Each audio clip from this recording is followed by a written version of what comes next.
Bismillahirrahmanirrahim. Dear students, I am your teacher zoologist Qari Mohammad Irfan Yasin. हम English grammar class 9th का portion पढ़ रहे हैं। इससे पहले हम 3 रूल्स आपको समझा चुके हैं। आज हमने टू बी वर्ब्स को पढ़ना है। ये 9th क्लास इंग्लिश ग्रामर का लेक्चर है, लेकिन ये लेक्चर मुकाबले के इम्तिहान के लिए, पीपीएससी वालों के लिए, एफपीएससी वालों के लिए, इसके अलावा सीएसएस करने वालों के लिए ये इंतहाई मुफीद साबित होगा ये लेक्चर। लिहाजा तमाम लोगों के लिए ये लेक्चर इंतहाई अहम है कि हम टू बी वर्ब्स क्या होते हैं, इनका इस्तेमाल कहाँ कहाँ किया जाता है। इस लेक्चर में ये सारी बातें सीखेंगे। आइए हम अपने लेक्चर स्टार्ट करते हैं। आज हम रूल नंबर 4 पढ़ रहे हैं। इससे पहले 3 रूल्स हमारे रिकॉर्ड हो चुके हैं। रूल नंबर 4 में टू बी वर्ब्स को हम पढ़ेंगे। Dear students, to be verbs कितनी होती हैं बताइएगा? 8 होते हैं। 8 टू बी वर्ब्स होते हैं। Is, are, am, was, were, be, been और बीइंग। ये 8 जो हैं इनको हम टू बी वर्ब्स कहते हैं। टू बी वर्ब्स का जो जनरल इस्तेमाल है, पहले हम इनका जनरल यूजेज पढ़ते हैं।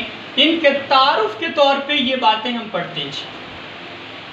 To be verbs can be used separately as main verb. इनको अलहदा मेन वर्ब के तौर पर भी इस्तेमाल किया जा सकता है। इसके अलावा टू बी वर्ब्स को हम ऑक्सिलरी वर्ब के तौर पे मेन वर्ब के साथ भी इस्तेमाल करते हैं। अब यहाँ पर हम समझेंगे ऑक्सिलरी वर्ब और मेन वर्ब का क्या मतलब है। बेटा ये याद रखें, ऑक्सिलरी वर्ब जो हैं ये सपोर्टिंग वर्ब्स कहलाते हैं और मेन वर्ब वो होता है जो हमारे ऑब्जेक्ट के बारे में पूरी तरह सब्जेक्ट और ऑब्जेक्ट के दरमियान एक बाकायदा तौर पे लिंक पैदा करके सब्जेक्ट की जो है वो नुमाइंदगी कर रहा होता है। आइए इस एग्जाम्पल से समझते हैं। He is a teacher. यहाँ पर देखें मैंने लिखा he is a teacher. Is जो है यहाँ पर ये मेन वर्ब का काम कर रहा है। क्यों? अगर हम इसको छुपा दें तो ये सेंटेंस बचता है ही अ टीचर, तो लिहाजा ये कोई सेंटेंस मुकम्मल नहीं होता। अगर इज लगाते हैं तो फिर जाके ये सेंटेंस मुकम्मल हो रहा है। लिहाजा यहाँ पर इज जो है मेन वर्ब का किरदार अदा कर रहा है। दूसरा सेंटेंस देखें जिसमें क्या है, he is teaching biology. He is teaching biology.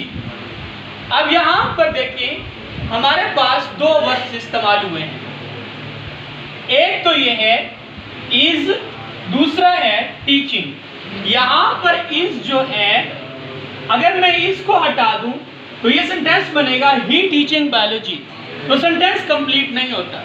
Sentence पूरा माना मफहूम नहीं देता।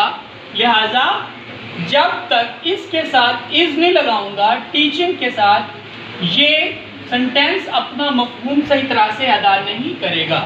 लिहाजा ये मेन वर्ब हुआ क्योंकि असल बात इसमें टीचिंग के बारे में की जा रही है। लिहाजा टीचिंग जो है यहाँ मेन वर्ब है और इस मेन वर्ब को बयान करने के लिए इज का ऑक्सिलरी वर्ब या सपोर्टिंग वर्ब के तौर पे इस्तेमाल करना ज़रूरी था। इज जो है ऑक्सिलरी वर्ब हुआ, टीचिंग कौन हुआ? मेन वर्ब हुआ। समझ आ गई बेटा? यानी ये ऑक्सिलरी वर्ब के तौर पर इस्तेमाल होते हैं किसके साथ? मेन वर्ब के साथ। अब आइए आगे चलते हैं। इज, आर, एम का जनरल यूजेज क्या है, जनरल इस्तेमाल इसका क्या है, जनरली इसको कहाँ कहाँ इस्तेमाल किया जाता है। नंबर 1 पहला उसूल, as supporting verb. Supporting verb के तौर पे इस्तेमाल किया जाता है इसको सिंपल प्रेजेंट टेंस में। ये बात याद रखनी है आपने कि सिंपल प्रेजेंट टेंस में इसको सपोर्टिंग वर्ब के तौर पे इस्तेमाल किया जाता है।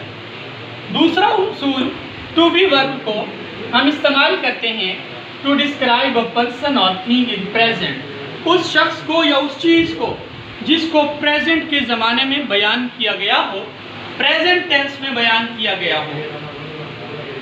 इसके बाद हम आगे चलते हैं। यूज ऑफ एम को पहले हम समझें। एम को कहाँ इस्तेमाल किया जाता है? Used with singular first person, singular first person के साथ इस्तेमाल किया जाता है। डियर स्टूडेंट्स, बताइए कि फर्स्ट पर्सन कितने होते हैं? दो होते हैं। कौन कौन से होते हैं आप बताइए जी? आई और वी। आई और वी जो है दोनों फर्स्ट पर्सन है।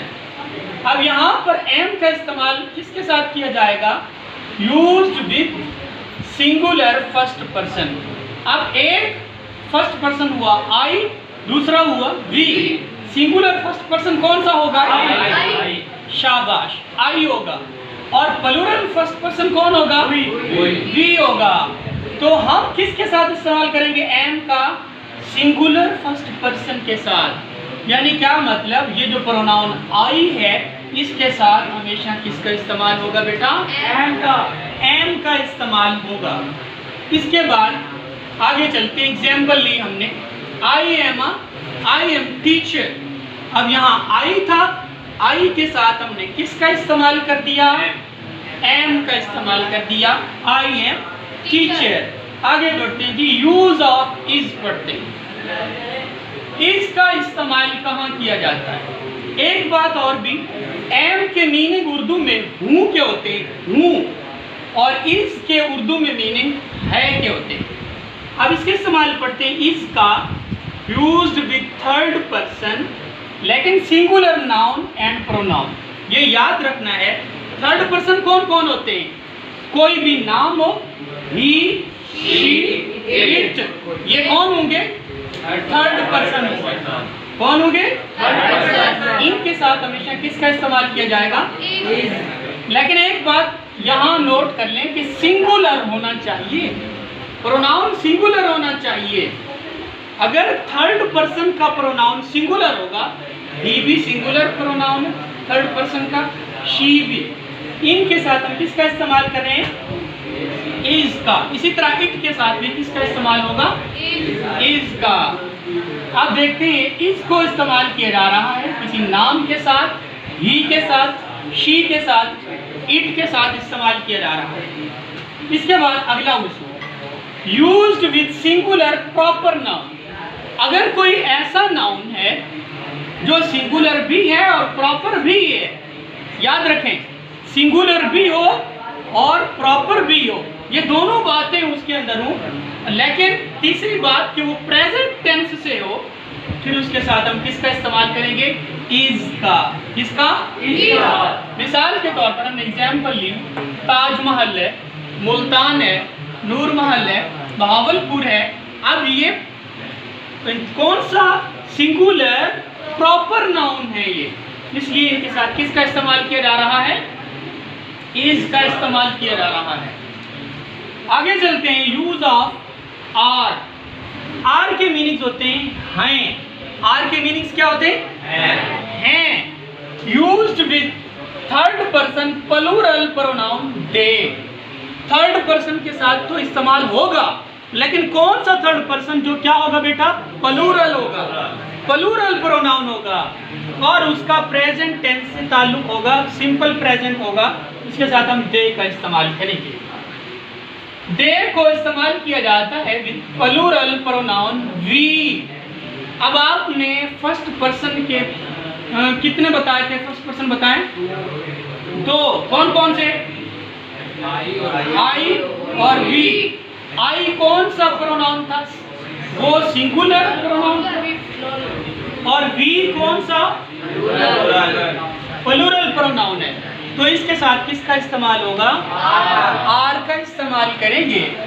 Used with second person pronoun you. You जो है सेकंड पर्सन है, इसके साथ भी हमेशा किसका इस्तेमाल करेंगे? जब प्रेजेंट में होगा आपके पास फिक्रा आर का। इसके बाद आगे बढ़ते हैं जी, यूज्ड विद प्लूरल नाउन्स। जब प्लूरल नाउन्स ढेर सारी चीजों का नाम हो तो फिर उनके साथ क्या इस्तेमाल करेंगे हम? आर। जैसे बर्ड एक नाउन है, अगर मैं कर दूं बर्ड्स तो द बर्ड्स आर फ्लाइंग, तो इन बर्ड्स के साथ क्या लगाया मैंने? आर का इस्तेमाल किया, लिहाजा ये हमारा आज का लेक्चर था। टू बी वर्ब्स के बारे में हमने पढ़ा। टू बी वर्ब्स अभी कंप्लीट नहीं हुए, अभी वाज और वर्ब भी हम पढ़ेंगे आगे, लेकिन बाकी जो है उनकी डिटेल फिर इंशाल्लाह जो ही हम टेंसेस पढ़ेंगे तो उनके साथ पढ़ेंगे। Thank you so much. तमाम देखने वालों से ये रिक्वेस्ट है कि हमारे चैनल को भी सब्सक्राइब करें। अगर आप इसको अपने लिए फ़ायदेमंद समझते हैं तो अपनी राय ज़रूर दें। बहुत शुक्रिया।